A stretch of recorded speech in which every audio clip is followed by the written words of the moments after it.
Hey, Nardarm here. Today I'm giving you a Let's Play for Final Fantasy XIII, XIII, Roman numerals. So yeah, I'm doing a Let's Play for the entire game, and this is Chapter 1, as well the first 8 episodes will be. I think Episode 7, actually maybe it'll be the last episode, Episode 8, will be the boss battle for the Chapter 1, which will be fun. Now, just so you know, I'm gonna leave all the cutscenes in the game because that's what the game is basically based around. If you don't watch the cutscenes, then you don't understand what's happening, and then why play it?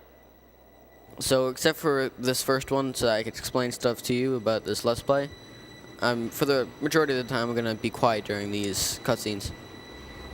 The 13 days after we awoke were the beginning of the end. Basically, you start off the game in this giant canyon on this train, and you see all these people in these kind of like nun outfits or whatever. Basically, they're all people who have been captured and they're being held hostage by these soldiers with guns.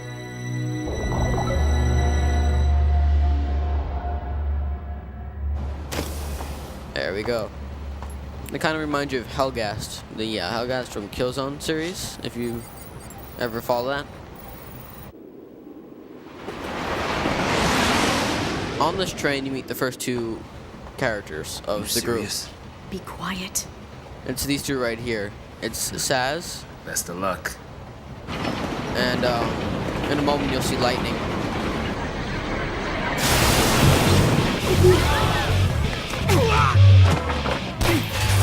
She did it! Hands high!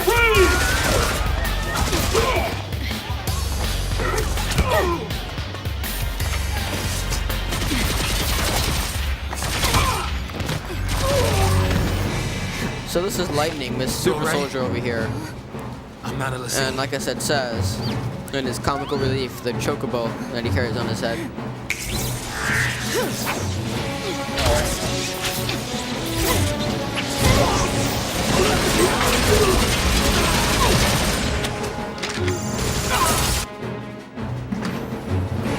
So far, so good. So Lightning and Saz are clearing out They the all ship wanna full fight. of all this train of all these soldiers, so they can free everybody. But as you notice, they're going into this undisclosed location. This is what I believe to be Pulse. It's a kind of underground area, I believe. Either that or it's nighttime. They never really explain it in this game. But basically, yeah. There's all these buildings, all these roads, all these highways that you're seeing right now. It's all about this one huge lake called Lake Fresca, which you get into in Chapter 2 of the game. Right now, you're just watching Lightning and Saz taking out enemy up there.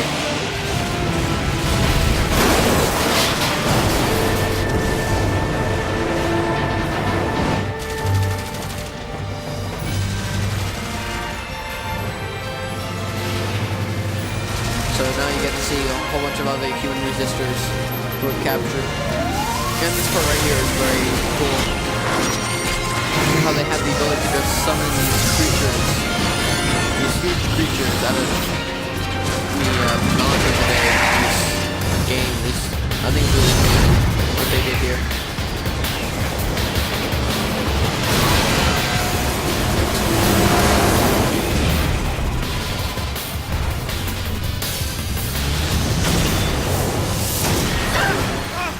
Run! I've been away! And so now is your first battle of the game.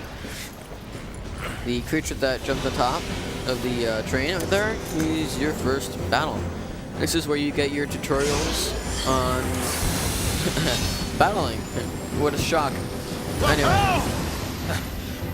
So the battling system for Final Fantasy XIII is not that complex. Anybody can really pick it up. I'll start explaining it as you start to see it on the screen. That way it'll make more sense.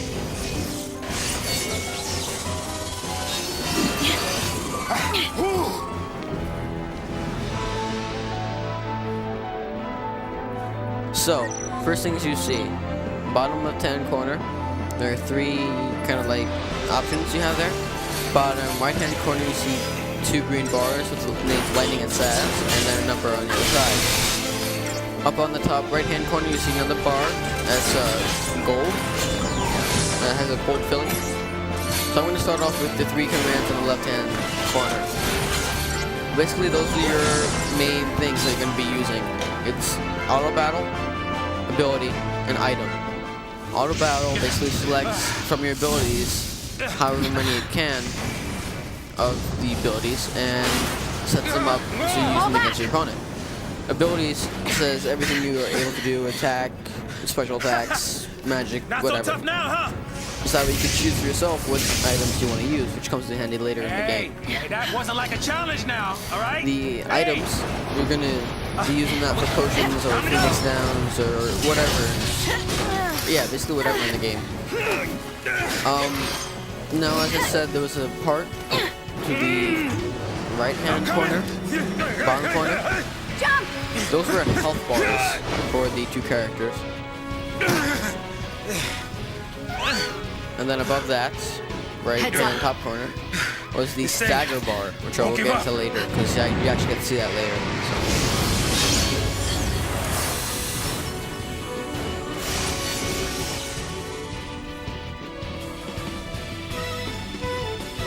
So now basically, this part right here is just fighting the mechanical monster. And this is the one thing I don't like about this game. You cannot control the movement of your character. So it's something like the wave cannon, like you just saw happens, you can't really dodge it, and if you do dodge it, it's by chance. So that's one of the things I didn't like about this game. Besides that, I really found this game enjoyable.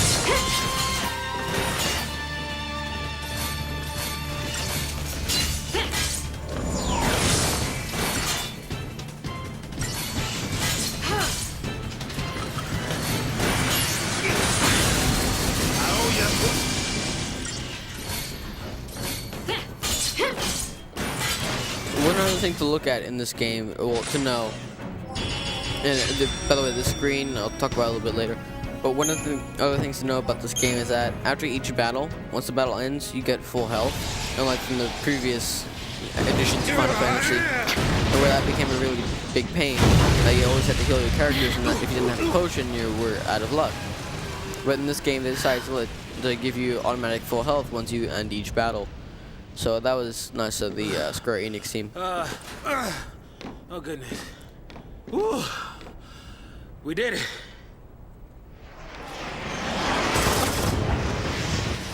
Oh, hey! So like I said, that screen before, that gray screen with the lines telling you all the Aren't you stats about your supposed to battle. protect civilians, soldier? Throughout the you game, are that gets Sanctum, aren't you? upgraded about twice. What are you doing trying to stop the purge? First time Why it don't gets you tell me that? upgraded I was a is in soldier. Chapter 2. Second time it gets upgraded Hey, is when you where do you get think you're going? your Eidolons. I believe that's what they're called. Yes. Those are basically your mystical Chocobo? creatures Just can't or catch a break, spirits can that we? help you in battle throughout the game. Yeah, that's a good question. And you get them throughout the game. I think Well. first one you get is lightnings, Better follow her. but I'll get to that when we get Too there. old for this.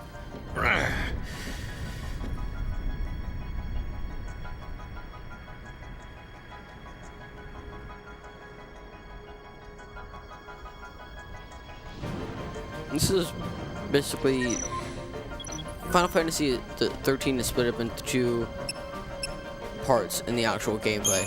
There is what you just saw, the battling, and then there is this, the exploring, where basically you're just running around finding treasure spheres, battling enemy opponents to Sure we either can get through here? gain money, gain items, gain XP, CP.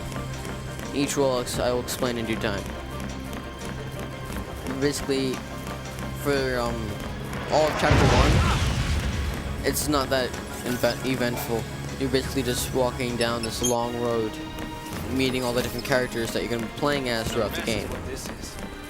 You get to also, towards the end of it, get to learn a bit more learn a bit more about the backstory of each character.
Here I think is where you get the first chance to see the staggering ability.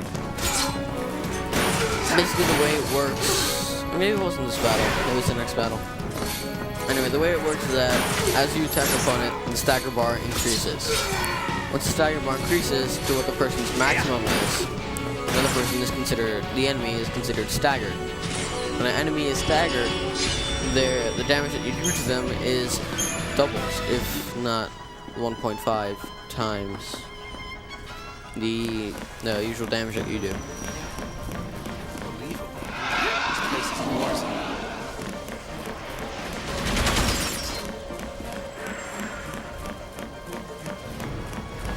So here's the first treasure sphere you get. These are what treasure spheres look like. They're just floating balls that are in the air. You find them throughout the game in strange locations. Usually whenever you spawn, there's in a level, or when you're changing characters, it's usually somewhere right behind you. But taking You on just trained find one. soldiers? Better to die than get sent to Pulse. It's hell without the brimstone. Yeah, well, hell's not sounding too bad. Because this place ain't exactly paradise. Domesticated peacekeepers. Nothing to worry about. Well, maybe not for a soldier girl, but I'm trying to say, hey! I think it's funny how it says partners up with Lightning in the hopes that he won't have to fight everyone, and that he can protect people rather than fight.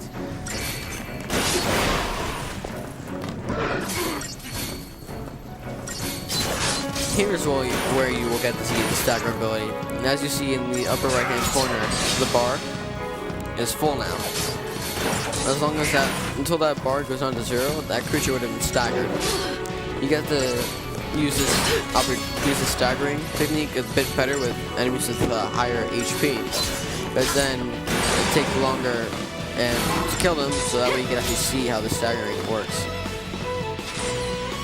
But in any case, whether the enemy has a lot of HP or a little HP, you always want to get them staggered. And one of the things about fighting is that when you are fighting a group of enemies, the first thing you want to do is take out the weakest enemies first. By taking out the weakest enemies, you're allowing yourself to take out the stronger enemies with less distraction than you had before.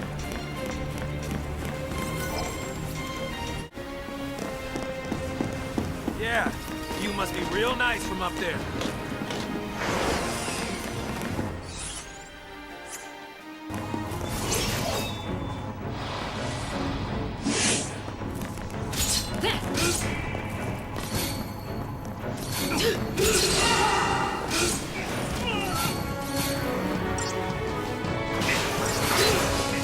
Now in this battle, I know I'm kind of going against what I'm saying, but we got a preemptive strike, which is another one of the battle sequences you can have in this game. Basically, if you sneak up on an opponent, then when you attack it by running up to it, its stagger points, right? The stagger percentage goes up to just before actually being staggered. And so, using this technique, you can take out larger foes in almost no time at all because you have them staggered from the very get-go, which comes into handy again later on in the game. And this is where we will end.